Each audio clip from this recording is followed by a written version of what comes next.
चलिए जी स्टार्ट करते हैं। सबसे पहले हम क्वेश्चनर्स के साथ and whenever we talk about questionnaires क्या होते हैं, बहुत ही ज़्यादा प्रोमिनेंट टेक्निक है हमारे पास रिसर्च को कंडक्ट करने के हवाले से। ठीक है, अब इसके अंदर एक्चुअली क्वेश्चनर्स दरअसल क्वेश्चंस होते हैं। क्या होते हैं मेरा बेटा? क्वेश्चंस होते हैं। आप लोगों ने कई मर्तबा ये क्वेश्चंस को अटेम्प्ट किया होगा, सही है। और इनको जब आप अटेम्प्ट करने जाते हो मेरा बेटा, लेट्स सपोज आप किसी रेस्टोरेंट में जाते हो, ठीक है,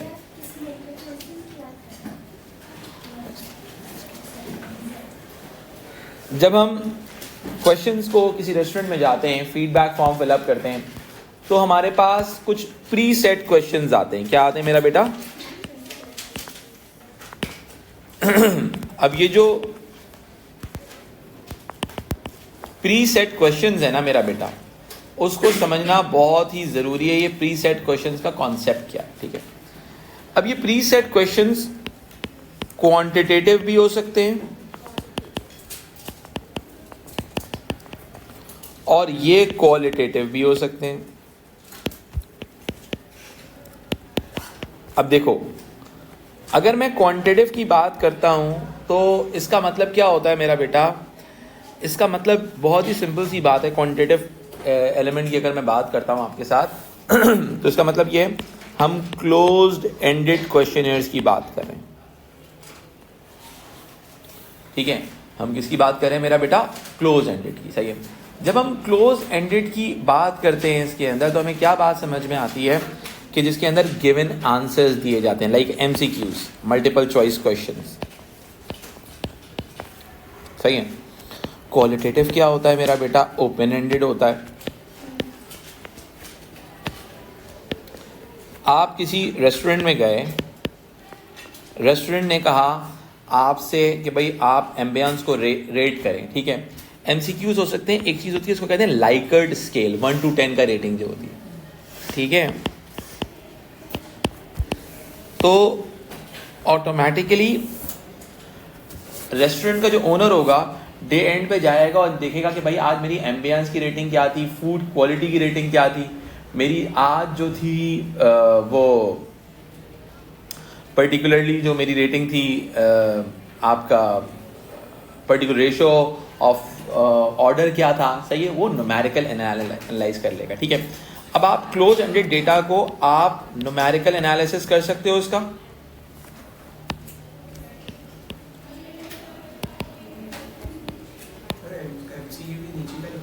लाइकर्ड स्केल 1 to 10 का जो स्केल होता है, ठीक है। अच्छा, यानी कि न्यूमेरिकल एनालिसिस है, इजी टू एनालाइज है। क्या है मेरा बेटा? Easy to analyse. ठीक है, जब कोई चीज इजी टू एनालाइज होती है तो उसको समझना बड़ा जरूरी है कि इजी टू एनालाइज क्यों है, कि लार्ज स्केल पे डेटा एनालाइज हो सकता है। मैक्रो लेवल आप स्टडी इस पे आराम से कंडक्ट कर सकते हो, ठीक है जी। ओपन एंडेड क्वेश्चनर्स जो होते हैं वो क्या होता है? Share your experience. उसमें 3 लाइनें दे दी गई, सही है। अब क्या है, ये सब्जेक्टिव एक्सप्लेनेशन पर बेस करेगा। किस पे बेस करेगा बेटा? सब्जेक्टिव, ठीक है। अब ऑटोमेटिकली जब ये सब्जेक्टिव इंफॉर्मेशन आ रही होगी तो इसका मतलब क्या होता है? एक्चुअल में ये जो क्वेश्चंस होते हैं प्री सेट होते हैं, ठीक है। अब इस चीज को समझते हैं और बेहतर तौर पे, ठीक है। कई मर्तबा हमारे पास जो क्वेश्चनर्स दिए जाते हैं, ये क्वेश्चनर्स ऑनलाइन भी दिए जा सकते हैं, सही है, जिसको हम क्या कहते हैं, ये प्री कोडेड क्वेश्चनर्स होते हैं, ठीक है। और ऑनलाइन भी पूछा जा सकता है, ठीक है। इसके अलावा एक और होता है सेल्फ एडमिनिस्टर्ड।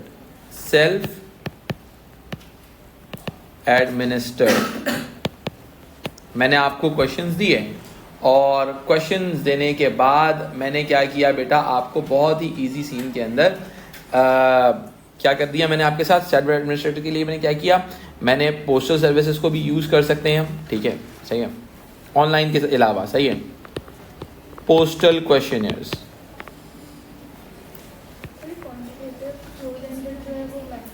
मैक्रो लेवल हो सकते हैं, सही है। पोस्टल क्वेश्चनर्स जो होते हैं उनको समझना बड़ा ज़रूरी है। कि पोस्टल सर्विसेज के थ्रू जो है ये डेटा आपके पास आ रहा है, ठीक है। अब देखो ये तमाम जो क्वेश्चनियर्स है ना, ये बात जहन में रखने वाली है, questionnaires is a part of primary research, ठीक है, यानी कि conducted by the researcher himself, ठीक है। अब इसमें टाइम भी ज्यादा लगेगा, कॉस्ट भी ज्यादा लगेगी, बट एक्यूरेसी ज्यादा होने के चांसेस हैं। इसकी वजह यह है कि रिसर्चर खुद रिसर्च कंडक्ट कर रहा है, ठीक है। अच्छा, अब ऑटोमेटिकली जब आप ये क्वेश्चनर्स को कंडक्ट करते हो, सही है, तो कई मरतबा आप इंफॉर्मेशन भी गैदर कर रहे होते हो, ठीक है। एक्चुअल में मकसद क्या है आपका? इंफॉर्मेशन को गैदर करना, ठीक है। यानी कि आपको ये सारे क्वेश्चनर्स एक्चुअल में क्या करके देते हैं? ये गैदर करके देते हैं आपको इंफॉर्मेशन,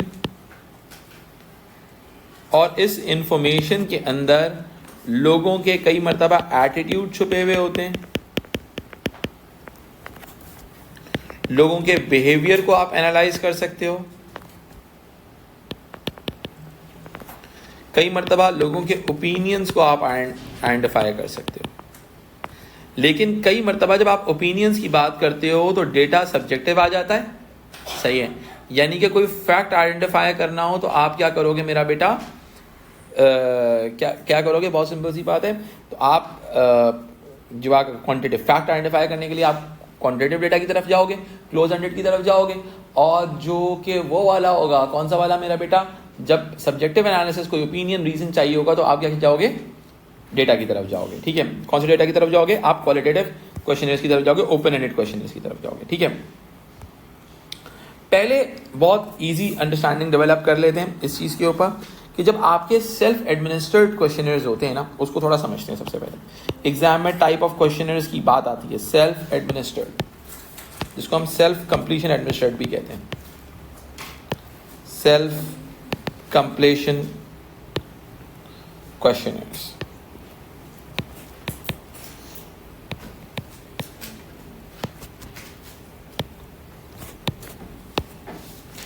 जब इसकी बात करते हैं, ठीक है, कि भाई ये क्वेश्चंस जो होते हैं, ये क्वेश्चनर्स जो होते हैं एक्चुअल के अंदर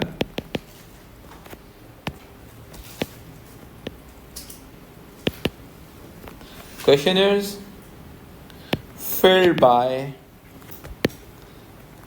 respondents, ठीक है। आपके जो क्वेश्चनर्स हैं ये रिस्पोंडेंट्स जो हैं आपके फिलअप कर रहे हैं, जो कि मोस्ट ऑफ द टाइम हो रहे होते हैं, ठीक है। सेल्फ कंप्लीशन में क्या आ जाता है कि भाई आपने उनको दे दिया, ठीक है, तो ऑटोमेटिकली आपको पता चल गया, ठीक है, और उन्होंने डेटा सबमिट कर दिया, ठीक है। अब self completion questioners again close ended भी हो सकते हैं, एंडेड और ओपन एंडेड भी हो सकते हैं। क्लोज एंडेड किसके लिए होंगे मेरा बेटा? क्लोज एंडेड होंगे फैक्ट आइडेंटिफिकेशन के लिए, ठीक है, सही है। अब देखो मेरी बात सुनो, अब क्लोज एंडेड में जो एक्चुअल वर्ड है, इसका वर्ड है, जार्गन के अंदर है रेंज ऑफ रिस्पॉन्सेस, यानी कि आप अपनी तरफ से कुछ ऐड ऑन नहीं कर सकते, आपने रेंज ऑफ रिस्पॉन्सेस की में ही सेट करना है, ठीक है। यानी कि these range of responses are fixed by researcher,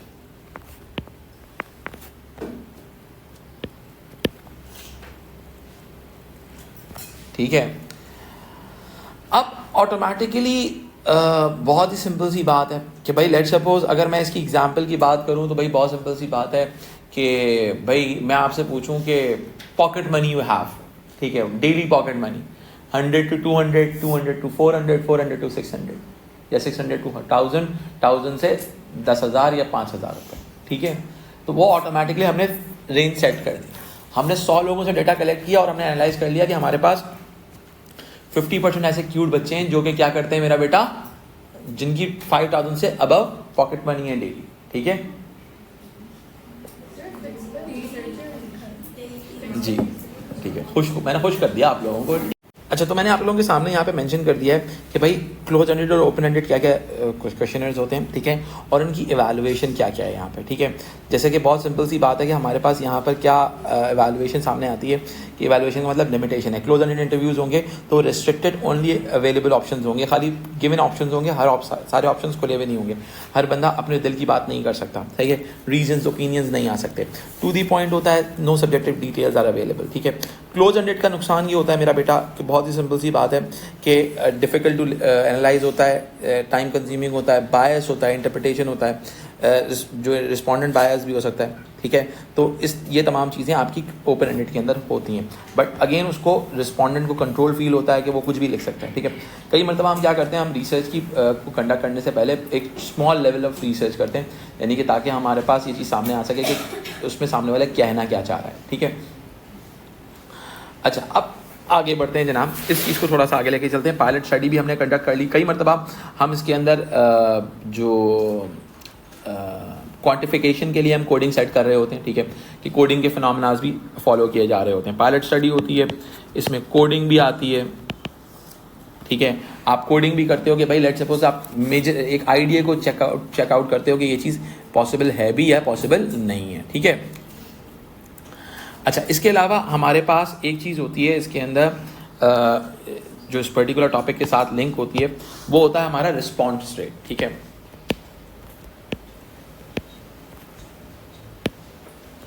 response rates, ठीक है। अब रिस्पॉन्स रेट्स क्या होते हैं मेरा बेटा, इस बात को समझते हैं कि भाई इट्स ऑल अबाउट द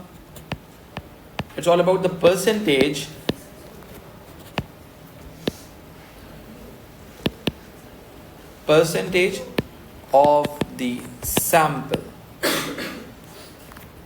सही है, परसेंटेज सैंपल, ठीक है। एक होता है percentage of the sample versus percentage of completed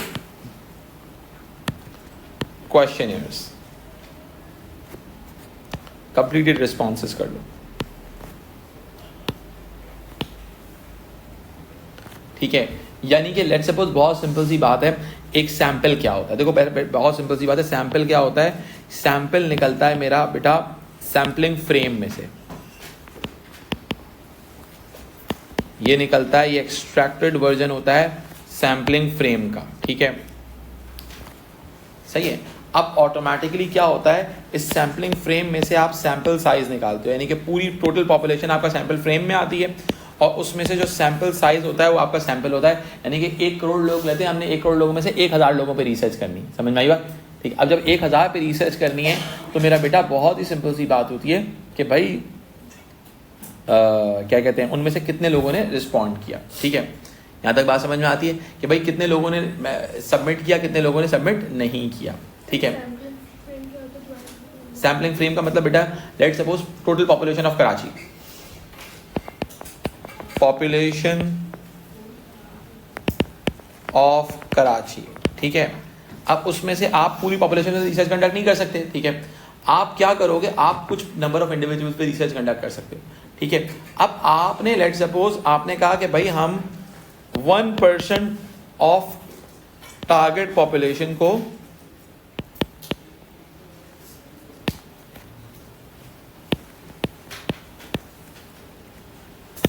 पर ये आपका सैंपल साइज हो गया, समझ में आई बात, ठीक है।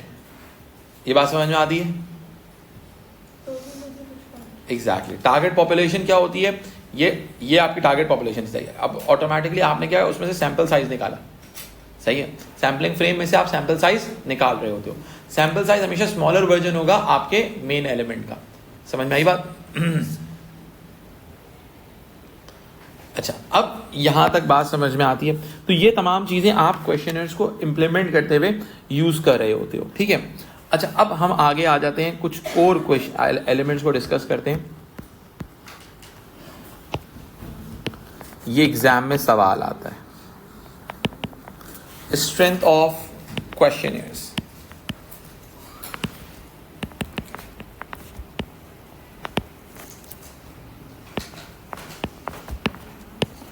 ठीक है, अब हम स्ट्रेंथ ऑफ क्वेश्चनर्स की बात करते हैं। हमारे पास कॉस्ट इफेक्टिव होते हैं इजीली, ठीक है। फिर हमारे पास मैक्रो लेवल स्टडी पॉसिबल होती है इसके अंदर, लार्ज अमाउंट ऑफ डेटा,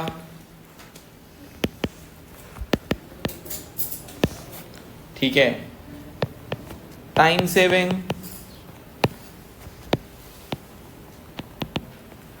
सही है,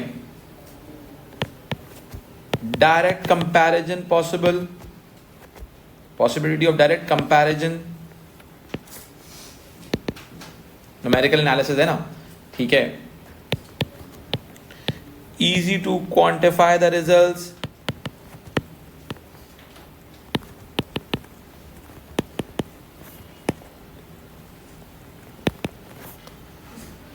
जो कि क्लोज एंडेड में होता है, ओपन एंडेड में नहीं होता, क्लोज्ड एंडेड, ठीक है, ठीक है। इसके अंदर आप सॉफ्टवेयर बेस्ड एनालिसिस भी बात कर सकते हो,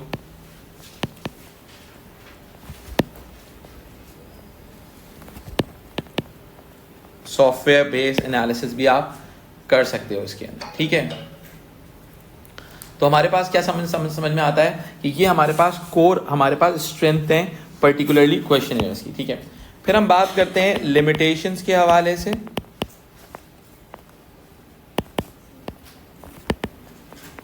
ऑफ क्वेश्चनर,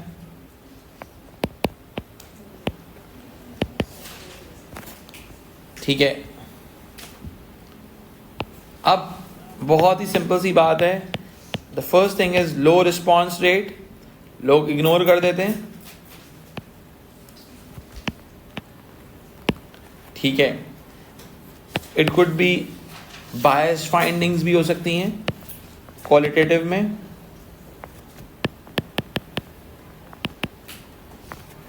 सही है, लिटरेसी रिक्वायर्ड होती है,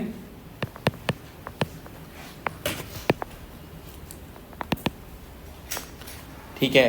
कई मर्तबा लैंग्वेज बैरियर्स भी आ सकते हैं,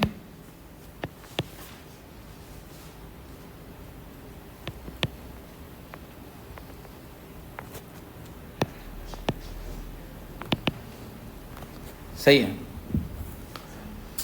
अब बहुत सिंपल सी बात है, जो आपके पर्टिकुलरली जो क्वांटिटेटिव रिसर्च मेथोडोलॉजीज होती हैं, उनमें एक इशू होता है, दे लैक वैलिडिटी, क्वांटिटेटिव, ठीक है। अब ऑटोमेटिकली लैक वैलिडिटी का जो एलिमेंट है ना, वो इस बात को समझना बड़ा जरूरी है, ठीक है। लैक वैलिडिटी का मतलब होता है डिटेल्ड एलिमेंट, किसी भी चीज की डिटेल्ड स्टफ, ठीक है। अब तो ऑटोमेटिकली बहुत ही सिंपल सी बात है, ये किसके अंदर होता है, ये क्वांटिटेटिव डेटा के अंदर होता है, quantitative data lakhs the ability, ठीक है।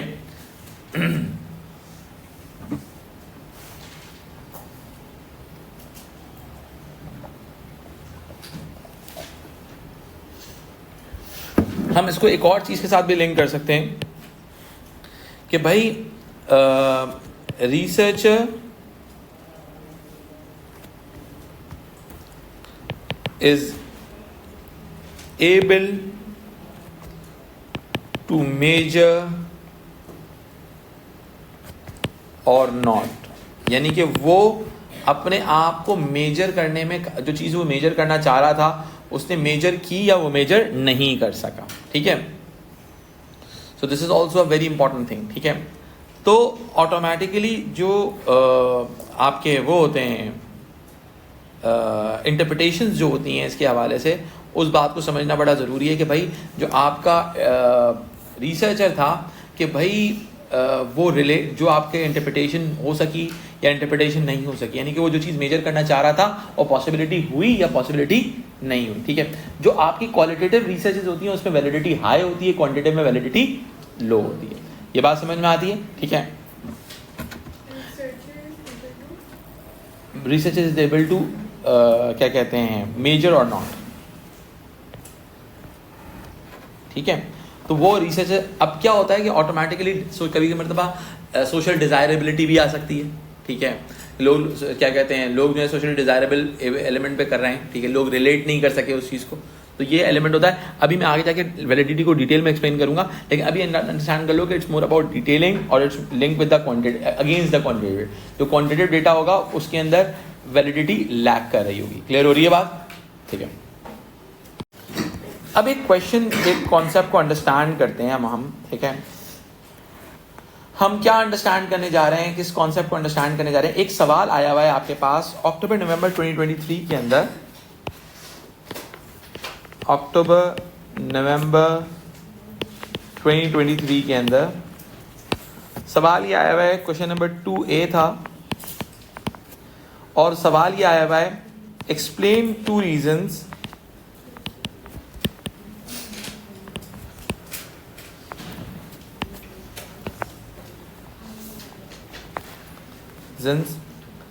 questionnaires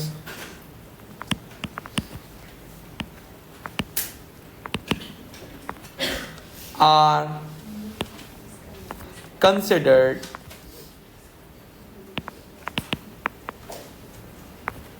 high in reliability। अब रिलायबिलिटी क्या होती है? बहुत ही सिंपल सी चीज़ है। रिलायबिलिटी का मतलब ये होता है कि आप ये कह रहे हो कि बहुत ही सिंपल सी बात है, रिपीटेशन ऑफ डाटा। आप 10 रिसर्चर्स बैठ के क्वेश्चनर लेंगे तो चांसेस ये हैं कि आंसर सिमिलर आएगा। ये 8 मार्क्स का क्वेश्चन है, ठीक है। अब बहुत ही सिंपल सी बात है, ठीक है भाई, बहुत ही सिंपल सी बात है। जो आपके क्वेश्चनर्स हैं, अब इनके एलिमेंट्स को अंडरस्टैंड कर सकते हैं, ठीक है। हम ये कह सकते हैं can be completed without a researcher present,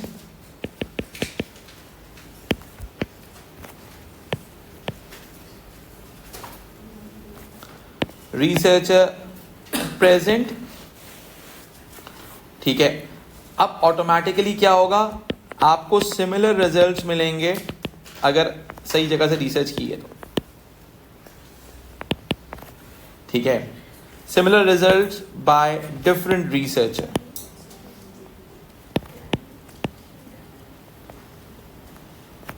ठीक है। फिर हम आगे बढ़ते हैं, हमारे पास सेकंड आर्गुमेंट आता है इस चीज का। वो क्या आता है? हाँ, रिस्पोंडेंट्स आस्क सम क्वेश्चंस, हम आंसर्स बता रहे हैं ना। रिस्पोंडेंट्स आस्क, जो मैंने अभी आप लोगों को बताया था, सही है, सम, जिससे रिलायबिलिटी हाई हो जाती है। Same questions in the same order, same questions in the same order,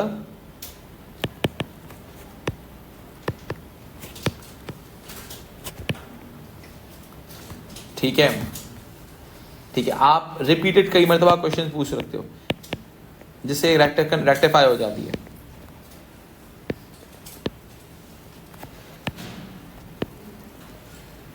ठीक है। फिर हम सिचुएशन को और आगे लेके चलते हैं, ठीक है। जो आपके क्लोज्ड एंडेड क्वेश्चंस होते हैं,